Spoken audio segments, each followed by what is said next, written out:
เป็นได้จังว่าอันย่างได้หรือบ่เดี๋ยวนี้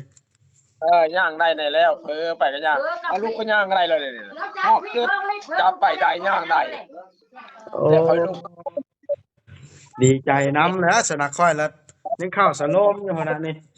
สักแล้วพูดแล้วมันก็บ่เป็นหยังบ่เป็นหยังอันในทงแล้วที่พูด3ที่4แล้วค่อยนะหากเขารอดนี่นะหากเขารอดบ่เอ้ยหากเขาสิรอดพ้นขึ้นมาบ่ตายบ่แม่นเป็นน้ำค่อยบ่ไปเยี่ยมนี่บ่ค่อยบ่บ่ไปตายบ่เยี่ยมแล้วรอดบ่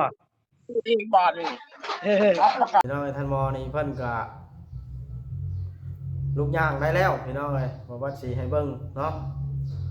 จักเล็กจักน้อยว่าง่ายๆซะเพิ่นก็ค่อนข้างจะดีใจหลายเบิ่งเพิ่นเบาลีเพิ่นไปเยี่ยมนะแต่ตัวบ่ว่าเองนี่ยังเข้าสโลมอยู่พี่น้องยังไปเยี่ยมเพิ่นบ่ได้เอาเป็นว่าอีก 2-3 มื้อซะก่อนจังสิไปเยี่ยมเพิ่นหรือว่าดูแลตัวเองให้หายซะก่อนเนาะพี่น้องเพราะว่าก็ดีใจแล้ว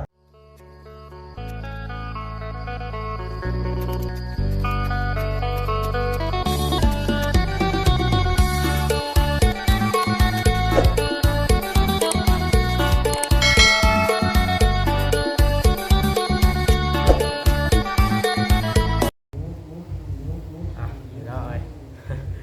บ่ว่าก็ยังบ่หันแห้งพี่น้องเอ้ยแต่ว่านี่มานี่ก็ได้ก็เลยให้พ่อมาเสียบสโลมน้ำเกลือให้ก่อนเพราะว่าพ่อเพิ่นเป็นแพทย์บ้านว่าง่ายๆซะก็เลยบ่ได้ไปโรงหมอแม่นไปโรงหมอโอ้ยเบิดเงินหลายเติบพี่น้องเอ้ยอันนี้เอาเงินให้พ่อไปซื้อยามาเข้าเองพี่น้องเอ้ยเบิดตรงที่3ที่4แล้วหลายมื้อแล้วเนาะห่างมาแม้ว่าเขาถอดยาแล้วมันนั่นไข้กลับมานะเขาก็เลยใส่อีกหรือไข้แน่ได้ก็การเจ็บคอก็เริ่มไข้แน่ร่างกายก็เริ่มไข้แน่แล้วบาดนี้รู้สึกดีใจก่อนอื่นก็ต้องขอกราบทักทายสบายดีพี่น้อง FC เบิดทุกคนน้ำกันพี่น้องเบิดสมองซูบอนคือบ่ว่าออกมาวันนี้บ่ว่าก็สิออกมาแจ้งข่าวดีให้ FC อีกเรื่องนึงคือเรื่องท่านหมอล่ะพี่น้องเอ้ยท่านหมอนี่บ้าโอลิเพิ่นไปเยี่ยมยามพี่น้องเพิ่นไข้แน่กว่าบ่บอสแล้วนะเพิ่นไข้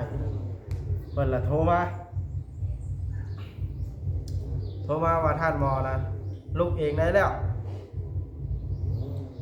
ย่างก็เริ่มได้แล้วว่าท่านเพิ่นดีใจหลายอยู่พี่น้องเพิ่นก็โทรมาเบิ่งบ่ว่าสิให้เบิ่งพี่น้องเอ้ย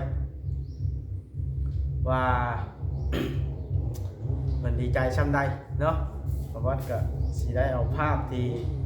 โทรหาเพิ่นนะออกมาให้พี่น้องเบิ่งนำกันว่าเพิ่นน่ะดีใจช่ำใดพี่น้องแต่ว่าเฮาก็ยังบ่ได้ไปอยู่มีเวลาพุ่นล่ะพี่น้องหันแห้งก่อน ก็ดีแล้วพี่น้องเอ้ยที่ท่านหมอลูกย่างได้แบบนี้เดี๋ยวเฮาหันแห้งหรือว่าถอดสโลมมาเอิ้นพี่น้องเขาสิไปหาเพิ่นให้ FC เบิ่งเนาะก็เพิ่นดีเช้าเลยแห่งดีแล้วเนาะรู้สึกดีใจขนาดพี่น้องไปเบิ่งนำกันเลยพี่น้องนี่เลยเป็นได้จังว่าย่างได้หรือบ่เดี๋ยวนี้ย่างได้ในแล้วไปก็ย่างเอาลูกก็ย่างได้เลยนี่ฮอกกึดจับไปได้ย่างได้แต่ค่อยลูกดีใจนำแหล้วสนักค่อยแล้วยังเข้าสโลมอยู่ขนาดนี้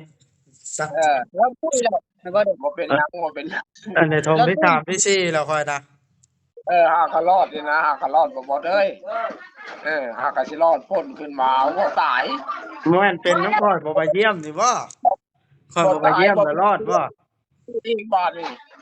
รับประกันฮะ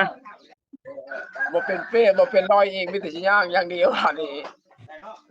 ก็หันยังยาวอยู่นักหัวอยู่หาไข้แน่นี่เข้าสโลมคืนนี่ไข้ทอดสโลมแล้วบ่ได้ค่อย กิน ให้ยายเสาเด้อ เป็นได้จะกินข้าวกินน้ำนะ บ่เป็นหยังกินข้าวน่ะแซ่บ กินเองอยู่บ่ กินเอง ใช้งับเบิ่งดูมือน่ะ นี่งับตรงนี้แล้วมันยังหมุนอยู่เลย ได้อยู่ งับ จ้าโบกการได้ อ๋อเบาลี่ไปเยี่ยมบ่ เออ ไปกับไผอะนะบ่จ้อยบ่ บ่ได้มาเปรี้ยวเลย เอ บ่ อ จอยกับนาเลยบ่จอยกับเบาหยัง บ่แฟนน้อยบ่ แฟนน้อยก็บ่เห็นหน้าเลยจะไปไปจอยมาคือจบ เป็นได้บ่ไปตาสิได้ไปทิ่มบ่บัดนี้ นะ บ่ไปตาสิได้ไปทิ่มบ่ บ่ทิมพึ่งโตแล้วบ่เป็นหยังตามเพิ่น ค่อยละลายมือเราค่อยใส่สโลมยังบ่ย่าอยู่ยังเจ็บคออยู่เริ่มไข้แน่จักหน่อยนี่ค่อยก็ได้วานนี่ยังยาวอยู่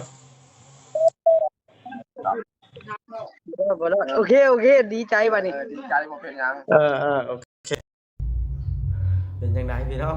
เพิ่นก็ตื่นเต้นเพิ่นก็ดีใจแฮงตามที่เบิ่งเนาะเพิ่นเว้าง่ายๆคนรอดตาย ที่แรกก็ว่าสิบ่รอดแล้วอะนะแล้วก็ยังรอดมาจนได้คนเฮามันก็ดีใจแน่จักหน่อยแล้วเนาะไผสิบ่ดีใจว่าสิตายแล้วก็รอด ย้อนห้างยาพี่น้องไงห้างยาต้มลงท้องอันนั้นโอ้บ่คิดบ่ฝันเนาะว่าสิเรื่องมันสิถึงป่านนี้พี่น้องไงทีแรกก็ว่าสิบ่ได้หึงยืนยาวป่านนี้เรื่องราวว่าสิดีแต่หึงหรือว่าสิเป็นนั่นเป็นนี่แต่หึงก็บ่แม่นพี่น้องยืดยาวมาจนเท่ากับมือนี่เป็นเดือนปลายแล้ววันนี้ก็วันที่19แหละน้อยวันที่19มื้อนี้นะวันพุธพี่น้องเอ้ย แต่ว่าอาการบ่บ่นี่ยังบ่หายอากาศหนาวได้ใช้เสื้อกันหนาวอยู่ในเฮือนก็ได้ล้มออกนอกกันเลยเฮ็ดให้ไปใส่มาใส่ก็ลำบากพี่น้องเอ้ยยากหน่อยจังหน่อยหมู่เพื่อนมันก็โทรมาให้กำลังใจอยู่เป็นใครก็พอแผนน้อยบ่าวจ้อย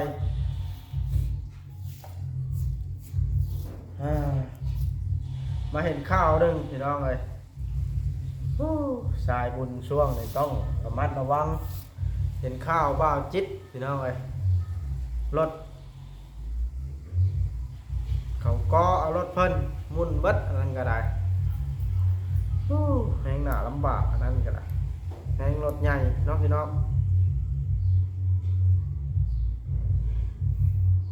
ค่าใช้จ่ายก็สูงค่ารถใหญ่ก็ได้บอกว่าใครแน่จะเป็นรถจักรว่าใครแน่บ่จิตเพิ่นกับใครแน่บ่ที่ว่าคู่กรณีเพิ่นรับผิดชอบออกค่าใช้จ่ายให้มันละบ่ลุกมันแบบว่าบ่เบิดเงินตัวเองว่าง่ายๆซะแต่เพิ่นก็บ่ได้บาดเจ็บนะแต่ว่าทางเฮาเกิดอุบัติเหตุบาดเจ็บทั้งผู้ซ้อนบ่วัดแล้วก็ตัวบ่วัดแล้วก็ทั้งรถมันล่ะผู้กรณีก็มันตัวนั้นมันได้เชียร์ไผเชียร์มันสายบุญไปใส่มาใส่แต่ละคนก็ให้ระมัดระวังเด้อพี่น้องบ้านเลยบ่วัดก็อยากดีเช้าไวๆอยากไปหาทำงานหาเงินมานอนอยู่แบบนี้ขึ้นทางออกบ่เห็นเลยพี่น้องกันที่เอายังสู่กันกินแต่ละมื้อเพิ่นเฮารวยแล้วก็ขายอยู่ก็แน่นึง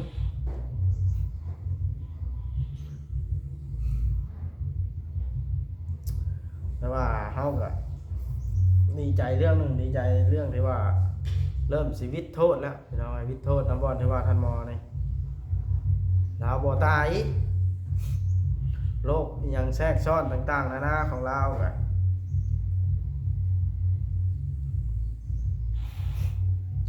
แบ่งเบาภาระให้ญาติพี่น้องเพิ่นมาแล้วกลัวน้ำเอาก็ได้เนาะเฮ็ดได้ล่ะเพิ่นก็สิเข้าใจเฮาอยู่ดอกเพิ่นก็ได้ว่าเฮานี่ไปหาเพิ่นบ่ได้ไปเยี่ยมบ่ได้เด้มาบอสก็เริ่มหน้าเบิ่งบานขึ้นได้แล้วบ่อันนั้นกระดกกระดอปานใดแล้วเมื่อวานนี่ยังนักอยู่คืนนี้ซักยา2 เข็มแล้วตื่นมาเข้าสโลมต่อบาดนี้ มันเป็นไข้หวัดใหญ่แห้งพี่น้องเอ้ยใหญ่แห้งอีหลีได้ไข้หวัดบ่แม่นได้ไข้ธรรมดาได้ลูกก็ได้กลราดก็เป็นหวัด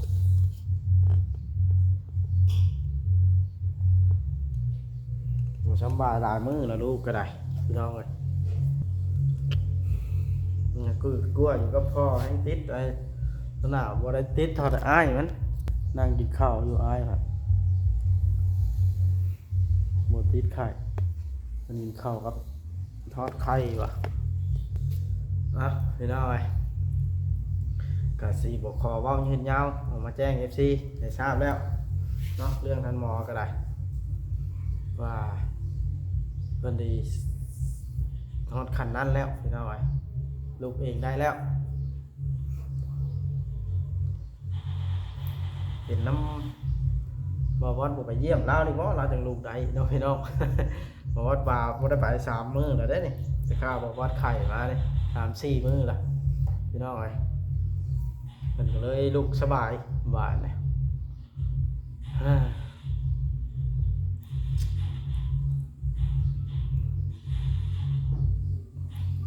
อากาศเปลี่ยนพี่น้องยามนี้ก็หนาว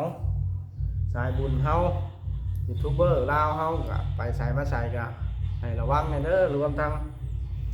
FC ผู้ที่เบิ่งผู้ที่รับชมไปใส่มาใส่ก็ขอให้ทุกท่านเดินทางปลอดภัย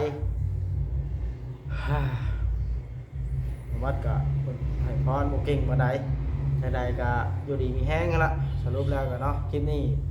วัดสิบ่ท่ายาวพี่น้องก็แจ้งซ้ำนี้ละรายงานการคืบหน้าสิ่งที่บ่วัดบ่ได้ไปถ่ายคลิปก็บ่วัดรักษาตัวซะก่อนพี่น้องเอ้ยให้ดีเช้าก่อนน้องนี่ล้มแท้ๆแล้วนี่พี่น้องเอ้ยอากาศครึ้ม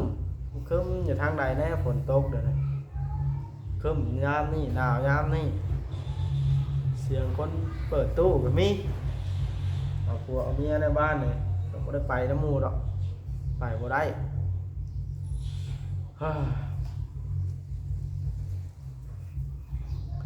มาวัดก็ยังกินข้าวบ่ค่อยหลายมาวัดก็อาศัยเสียบน้ำไฟผ้าแหละเสียบน้ำอุ่นกินพี่น้องเอ้ย เพื่อบ่ให้เจ็บคอกระดักกระดอนะบ๊ายบายเลยแล้วกันเนาะคลิปนี้ก็ได้คลิปหน้าจัง